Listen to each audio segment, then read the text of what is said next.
పేపర్లో ఉన్నటువంటి ఒకసారి వార్తలు చూద్దాం. ఏమేం వార్తలు వచ్చాయి, అసలు ఏంటి అనేది ఒకసారి చూద్దాం. ప్రపంచంలో ఉన్నటువంటి వార్తా విశేషాలని కొద్ది నిమిషాలు మీ ముందు పెట్టే ప్రయత్నం చేస్తాం. ఈనాడు పేపర్లో ఉన్నటువంటి ప్రధానాంశాలు చూద్దాం. మాట ఇచ్చాం, మాఫీ చేశాం. సోనియా రాహుల్ ఇచ్చిన హామీని నెరవేర్చాం. ఆగస్టు 15లోగా 2 లక్షల ప్రక్రియ పూర్తి చేస్తాం. పాస్బుక్ ప్రాతిపాదిక నెలాఖరున వరంగల్లో రాహుల్ గాంధీకి కృతజ్ఞత సభ. రైతు రుణమాఫీ ప్రారంభోత్సవంలో ముఖ్యమంత్రి రేవంత్ రెడ్డి మాట్లాడినటువంటి మాటలు చూస్తా ఉన్నాం. రైతన్నకు రుణ విముక్తి, లక్షలోపు రుణాలు మాఫీ, 6,098 కోట్ల నిధుల విడుదల, నల్గొండ జిల్లాకు 454 కోట్లు, 10,84,050 కుటుంబాలకు చెందిన 11,50,193 మంది కర్షకులకు లబ్ధి అంటూ కూడా చూస్తా ఉన్నాం. 23 నుంచి అసెంబ్లీ సమావేశాలు, 25న బడ్జెట్ నోటిఫికేషన్ జారీ. ఇక పెద్దవాగు ప్రాజెక్టుకు భారీ గండి, దాదాపు 250 మీటర్ల పొడవున కొట్టుకుపోయిన ఆనకట్ట. జల దిగ్బంధంలో తెలంగాణ, ఏపీ పరిధిలోని 14 గ్రామాలు. ఇక పరీక్ష కేంద్రాల వారీగా నీట్ యూజీ ఫలితాలు వెల్లడించండి, ఎన్టీఏను ఆదేశించిన సుప్రీంకోర్టు. ఇక 3 పెట్టెలు, 4 బీర్వాలో భద్రంగా ఆభరణాలు. పూరి క్షేత్రంపై రహస్య గది నుంచి స్ట్రాంగ్ రూమ్ కి తరలింపు. సాక్షి పేపర్లో ఉన్నటువంటి ప్రధాన అంశాలు ఒకసారి చూద్దాం.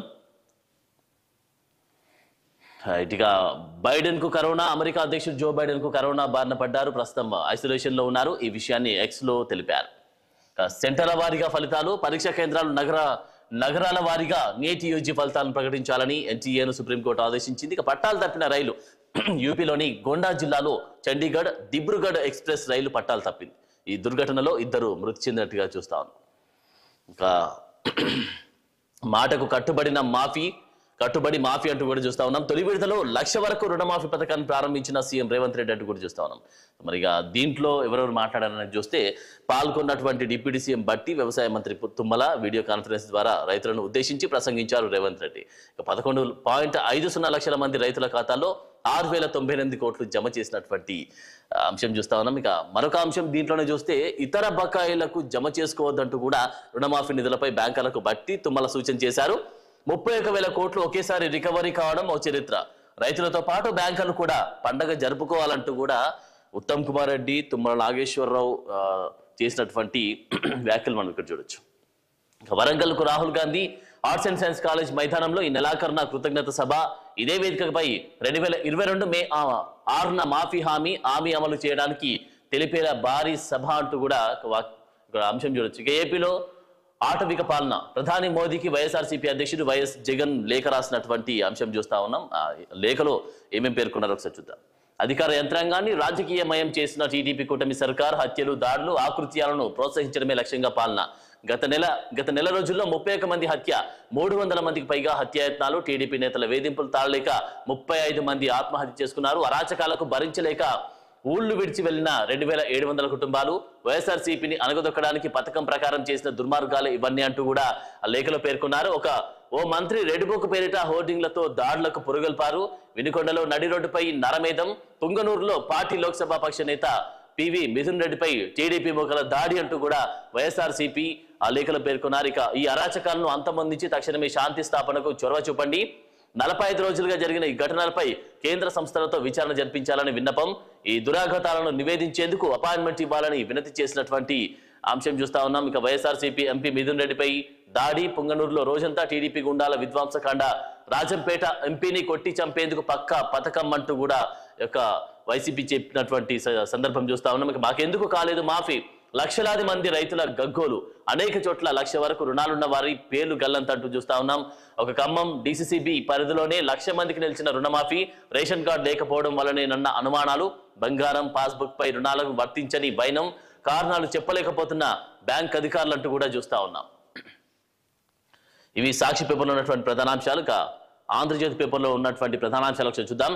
పాలమూరు రంగారెడ్డిది పెద్ద పద్దు, బడ్జెట్లో 2,500 కోట్లు ప్రతిపాదించాలనే నిర్ణయం. 75% పైన ఉన్న పూర్తయినటువంటి ప్రాజెక్టులకు 7,406 కోట్లు, త్వరలో పూర్తి కానున్న వాటికి 240 కోట్లు, మొత్తంగా 11,000 కోట్లు కేటాయించాలని యోచన చేస్తున్నటువంటి అంశం చూస్తా ఉన్నాం. దీనికి సంబంధించి అంటే పాలమూరు రంగారెడ్డికి సంబంధించి పెద్ద పద్దు అంటూ కూడా చూస్తా ఉన్నాం. ఇక రుణం తీరిన తరుణం, 11 లక్షల మంది రైతుల ఖాతాలోకి మాఫీ సొమ్ము అంటూ చూస్తా ఉన్నాం. ఇక పరీక్ష కేంద్రాల వారీగా నీట్ ఫలితాలు నగరాల వారీగాను రేపు మధ్యాహ్నం 12 లోపు ప్రకటించాలి. ఎన్టీఏను ఆదేశించిన సుప్రీంకోర్టు 22న మరోమారు విచారణ జరిపే అవకాశం కనిపిస్తా ఉంది. చిన్నారులపై కుక్కల దాడి, హైకోర్టు ఫైర్, ప్రభుత్వం జీహెచ్ఎంసీ పరస్పర ఆరోపణలు తగవు, పరిష్కారాలతో రావాలి. యానిమల్ బర్త్ కంట్రోల్ కమిటీ ప్రభుత్వానికి ఆదేశాలు జారీ చేసినటువంటి అంశం చేస్తా ఉన్నాం. హైకోర్టు సీరియస్ అయింది.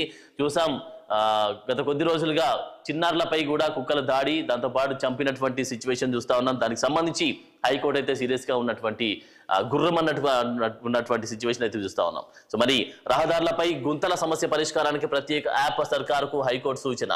రాష్ట్ర budget 25న 23న assembly, Rythu Bharosa, BC రిజర్వేషన్లపై చర్చ. ఇక రాష్ట్రంలో 750 కోట్లతో మలబార్ గోల్డ్ పెట్టుబడులు, 1500 మందికి ప్రత్యక్ష ఉపాధి అవకాశాలు. మంత్రి శ్రీధర్ బాబుతో మలబార్ చైర్మన్ భేటీ. ప్రభుత్వ ప్రాజెక్టులకు ప్రైవేట్ అప్పులు, సోషల్ స్టాక్ ఎక్స్చేంజ్లతో నిధుల సమీకరణ, కన్సల్టెన్సీలతో ఇక శ్రీధర్ బాబు సమావేశం అంటూ చూస్తా ఉన్నాం. ఉప ఎన్నికపై బీజేపీ నజర్. 5-6 బలమైన బీఆర్ఎస్ ఎమ్మెల్యేలతో రాజీనామా చేయించే ప్లాన్ పార్టీ అధిష్టానం ముందు ప్రతిపాదన పెట్టే అవకాశం కనిపిస్తా ఉంది. ఇక వయసుని ఇక అడ్డుకోవచ్చు అంటూ కూడా ఒక అంశం చూస్తా ఉన్నాం. శరీరాన్ని క్షీణింపజేసే IL-11 ప్రోటీన్ గుర్తించిన శాస్త్రవేత్తలు. దాని ఉత్పత్తిని అడ్డుకునే నెమ్మదిస్తున్న వృద్ధాప్య లక్షణాలు. ఎలకలపై ప్రయోగం. 25% పెరిగిన జీవితకాలం.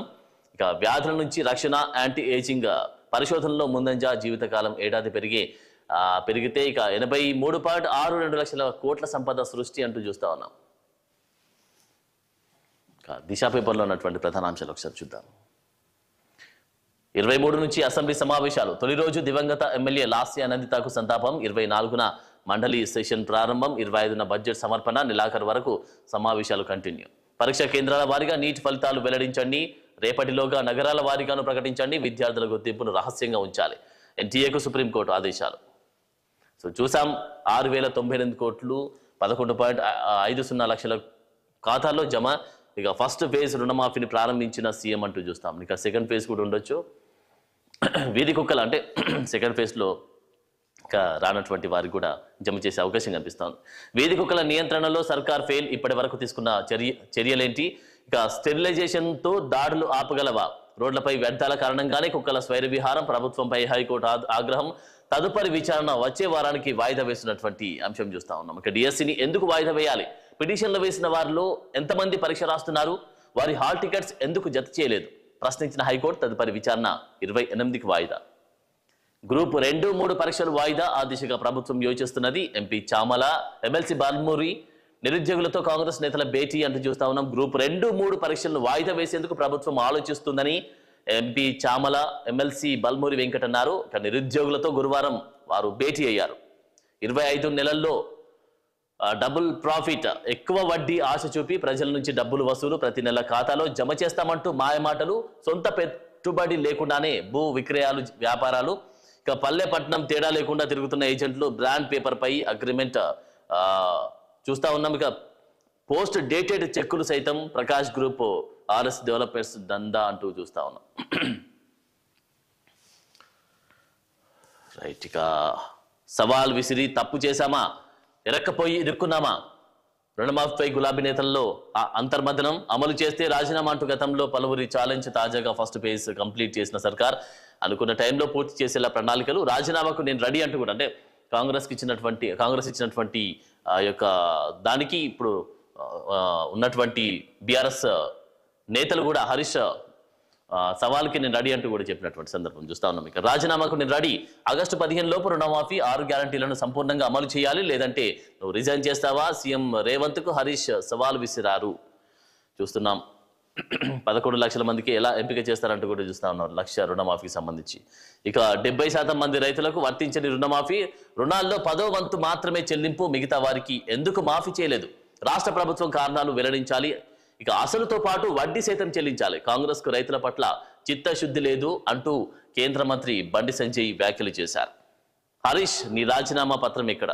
రుణమాఫీని జీర్ణించుకోలేకే ప్రభుత్వంపై విమర్శలు. రైతులను అనవసరంగా అయోమయానికి గురి చేయొద్దు. కాంగ్రెస్ ఎమ్మెల్సీ జీవన్ రెడ్డి వ్యాఖ్యలు చేస్తూ ఉన్నారు. అంటే హరీష్ ని రాజీనామా పత్రం ఎక్కడ అంటూ కూడా చూస్తాం. అంటే రుణమాఫీ చేస్తే రాజీనామా చేస్తా అని చెప్పి చెప్పాడు కదా. సో దానికి సంబంధించి ఇట్లా సెటర్ వేసినటువంటి అంశం చూస్తున్నాం.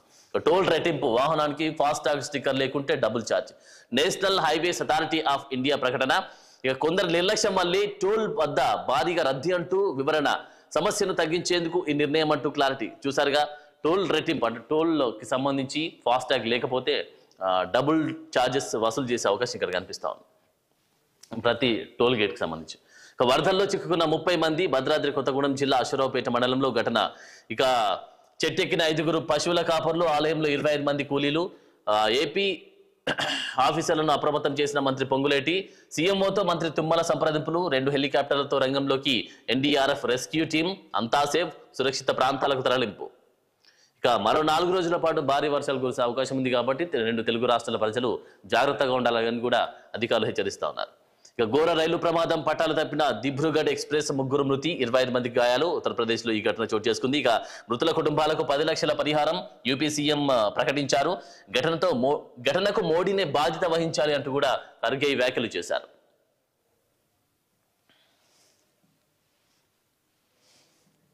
రైట్, ఇక చూసాం. మరి మొత్తానికైతే అన్ని పేపర్లో ఉన్నటువంటి ప్రధాన అంశాలు, అన్ని పేపర్లో ఉన్నటువంటి వార్తా విశేషాలు అయితే చూసాం. ఇప్పటి వరకు ఉన్నటువంటి అప్డేట్స్ అయితే ఇవి. ఒకవైపు ఏమో రుణమాఫీకి సంబంధించి మేము చేశామంటూ కూడా, ఎవరు చేయనటువంటి ఒక కార్యం మేము చేశామంటూ కూడా కాంగ్రెస్ చెప్తా ఉంది. సో మరొక వైపు ఏమో ఇటు బండి సంజయ్ కానీ, ఇటు రేవంత్, ఇటు హరీష్ రావు కానీ సో అటు కౌంటర్ వేస్తా ఉన్నారు. సో మరి దీనికి సంబంధించి కాంగ్రెస్ ప్రభుత్వం, ఇప్పుడున్నటువంటి రేవంత్ రెడ్డి ప్రభుత్వం ఏ విధంగా స్పందిస్తుందో వేచి చూడాలి. ఇది ఇప్పటి వరకు ఉన్నటువంటి అప్డేట్స్. Keep watching 6 TV. ఇది సామాన్యుడి ఆరో ప్రాణం.